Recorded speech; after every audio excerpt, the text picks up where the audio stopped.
पुरुषोत्तम कौशिक जी, बहुत जोर तालियों से स्वागत कीजिए माननीय पुरुषोत्तम कौशिक जी का।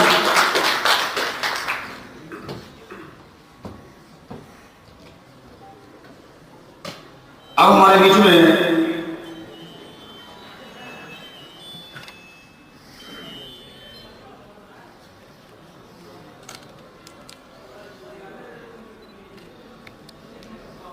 वेद को जानने वाले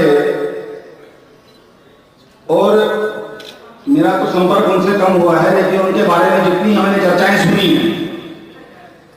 उनके अनेकों शिष्यों से कि जब उन्होंने वेद का अध्ययन वो करवाते हैं तो एक आनंद की अनुभूति होती है।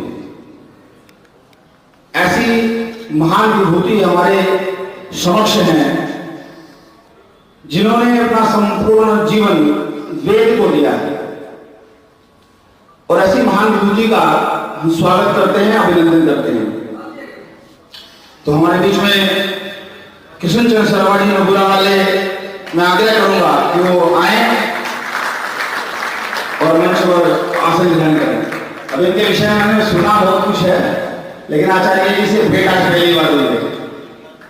इनको अनेकों शिष्य हैं इनके, उनके श्रीमुख से हुई इनके विषय में हम काफी जानते हैं। तो गोलक तालियों में स्वागत कीजिए, आपका अभिनंदन है, स्वागत है।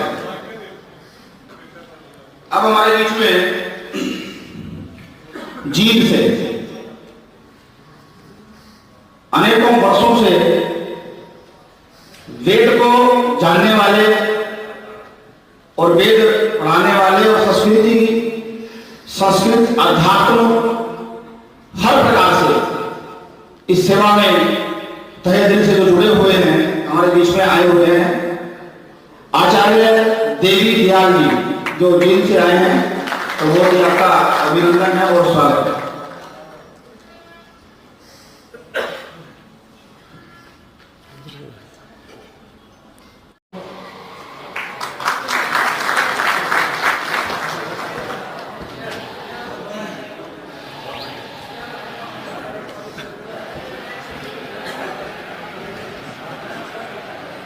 बहुत ही सुंदर आचार्य जी। अब मैं ज्यादा समय ना लेते हुए मैं आग्रह करूंगा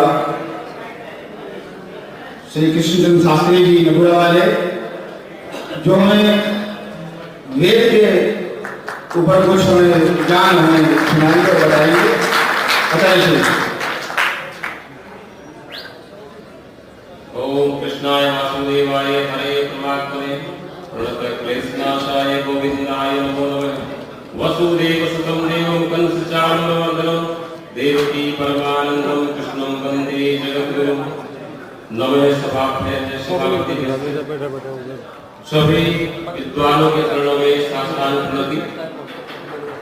मंचस्थ समस्त विद्वत मंडली और सामने बैठे समस्त प्रमुख श्रोता और इस कार्यक्रम के आयोजक विनोद कौशिक जी, उनके लिए एक बार जोरदार तालियां बजाएं। बड़ी ऊर्जा से भरा हुआ कार्यक्रम आज विनोद कौशिक जी और उनकी पूरी टीम ने हम सबके सामने रखा है। प्रिय बंधुओं, वास्तव में सरस्वती नदी कुरुक्षेत्र भूमि के हर तीर्थ में प्रवाहित है और ये वेदों की भूमि है। एक एक गांव का जो नाम है वेदों की शाखाओं के है, आज भी हम देख सकते हैं। तो ये ज्ञान विज्ञान की भूमि रही हमेशा से ही। कपिल मुनि आश्रम है कलायत में, बलराम तपस्थली, समस्त पंचतीर्थ है रामायण में।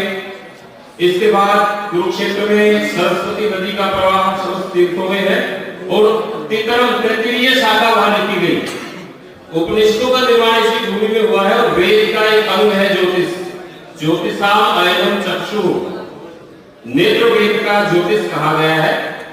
और ज्योतिष की प्रतिष्ठा आज भी विश्व में है। आज भी विदेशी यूनिवर्सिटियों में ज्योतिष को गुह्य विद्या के रूप में रखा गया है। ज्योतिष डिपार्टमेंट समस्त विश्वविद्यालयों में है। न्यायालय ने 1990 के आसपास 100 मुकदमे ज्योतिष के खिलाफ दायर हुए थे और ये साबित करने का नास्तिकों ने प्रयास किया कि ज्योतिष अंधविश्वास है, लेकिन सारे के सारे मुकदमे निरस्त हो गए क्योंकि ज्योतिष वेद का अंग है। प्रत्यक्षम ज्योतिषम शास्त्रम चंद्रार्को यत्र साक्षिणौ। ज्योतिष शास्त्र प्रत्यक्ष है, ये दिखा देता है कि ग्रहण है और ग्रहण 11:45 पे होगा।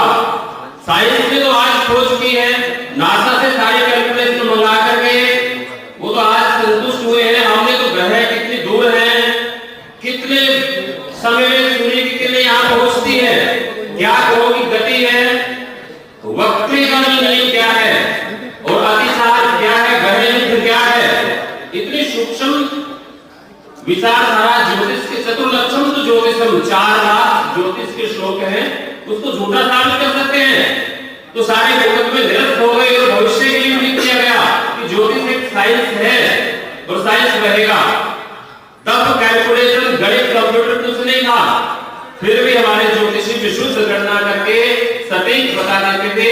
आज भी ज्योतिष की समस्त शाखाओं का उतना ही महत्व है। तो इस बात से बिल्कुल आश्चर्यचकित ना हो और बिल्कुल भी नास्तिकों के बच्चों का कोई मायने नहीं है। आप अपनी विद्वत्ता साबित करिए भविष्य गलत क्यों होता है। उसके कारण है अमेरिका के प्रसिद्ध डॉक्टर जो स्पेशलिस्ट थे, पूरे विश्व के रोगी वहां आते थे, उन्होंने अपनी आत्मकथा में लिखा कि मेरे जितने भी केस हैं केवल 40% ही मैं सफल हो पाया। 100 में से 40 लोगों को मैं ठीक कर सका, 60 लोग मेरे दर्द से भी निराश हो गए। लेकिन ज्योतिष की गणनाएं तो 100% है। साइंस की कौन सी शाखा गारंटी देती है, मुझे बताएं। मौसम विज्ञान गारंटी देता है क्या? डॉक्टर ऑपरेशन करेगा गारंटी देता है? लैब में टेस्ट होते हैं, पर्चे पर ही छपवा दिया not for medical legal purpose कि कोई दावा नहीं है। ये तो साइंस की जो लैब है वो कह रही है। और ज्योतिष के लिए कह रही है ज्योतिष में गारंटी दीजिए, गारंटी देंगे हम। जन्म समय क्या है आपका? बाहर बैठा व्यक्ति बच्चा जन्म ले लेता है, 5-10 मिनट पीछे आगे बताया जाता है। फिर जितने न्यूज चैनल है टाइम नहीं दिया, सब में 2-4 मिनट का अंतर है। सूर्य की नोक जितनी स्पष्टता जन्म समय में कहां हुई है? तो ज्योतिष शास्त्र भविष्य यदि विफल भी हो जाता है कोई दिक्कत की बात नहीं है। आंकड़े सही दिए कि नहीं ये ज्वलंत प्रश्न है। उसके बाद व्यक्ति के कर्म कहते हैं, क्योंकि फल दीपिका में लिखा है जो अच्छे लोग हैं ग्रह, बुरे ग्रह उनको बुरा फल नहीं देते, और जो बुरे लोग हैं अच्छे ग्रह भी उनको अच्छा फल नहीं देते। तो भविष्य फल जो है परिवर्तित हो जाता है, व्यक्ति के कर्म में भी आधारित है। परंपरा कैसी रही है, आचरण कैसा कर रहा है। अब जो मार्कंडेय जी की उम्र केवल 7-8 साल बताई थी, पर आज भी जीवित है, चिरंजीवियों में नाम है, तो कर्म फल का ही प्रभाव है। ज्योतिष से तो कहते थे 8 वर्ष की आयु है, पर अभिवादनशील से नित्य वृद्धों से भी है। जो बड़ों की सेवा करेगा वो दीर्घायु प्राप्त करेगा ही। अभिमन्यु ने सीधे ही तीर भीष्म की ओर छोड़ दिए और शाम को द्रौपदी साथ में लेके गए उत्तरा को, इसको सौभाग्यवती का वरदान दीजिए। विष्णु ने मना कर दिया, बोले इसका आचरण इस लायक नहीं है। ये दिन में युद्ध मैदान में मुझे मिला था और दादा लगता हूँ, परदादा हूँ मैं, शिष्टाचार नहीं है इसमें, तो दीर्घायु कैसे हो सकती है।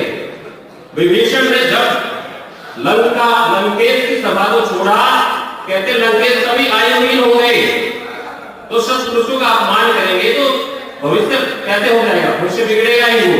तो इस चीज की आप चिंता न करें, पर सिद्धांत को जरूर समझे।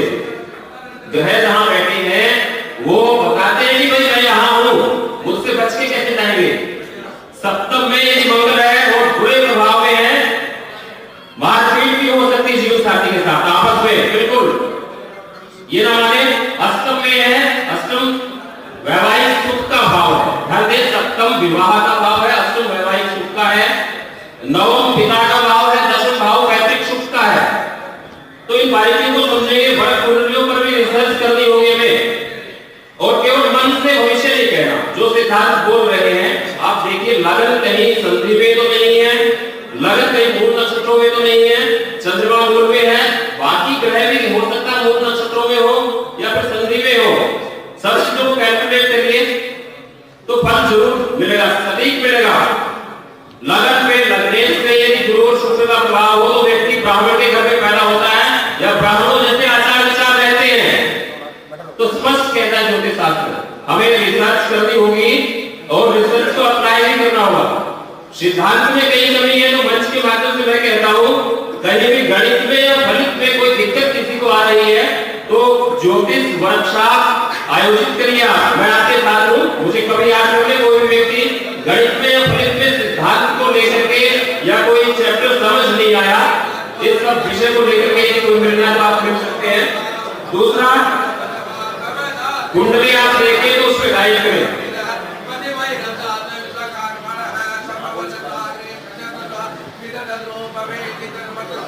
बोले सत्य सनातन धर्म की।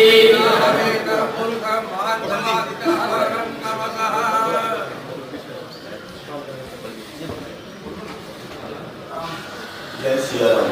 मैं शास्त्री का नक्षत्र भविष्य दर्पण टीम हार्दिक स्वागत करती है, यहाँ पहुंचने पर उसका हार्दिक अभिनंदन करती है। बोल जय श्री राम।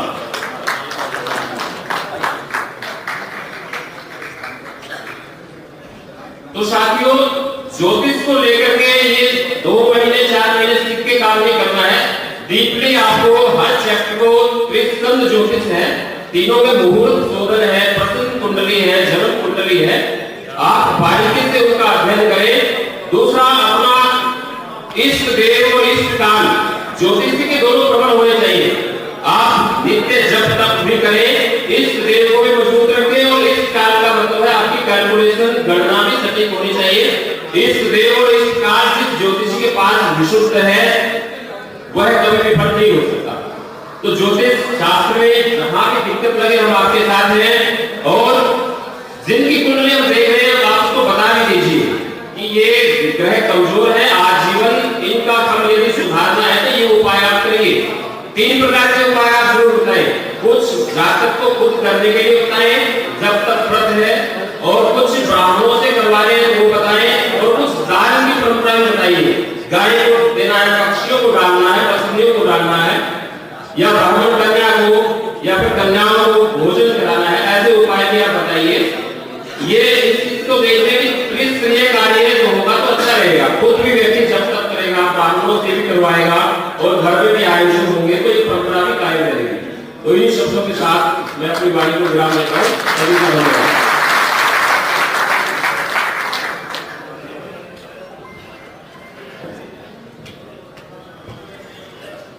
बहुत ही सुंदर पूज्य गुरुदेव ने हमें बताया कि कर्म करने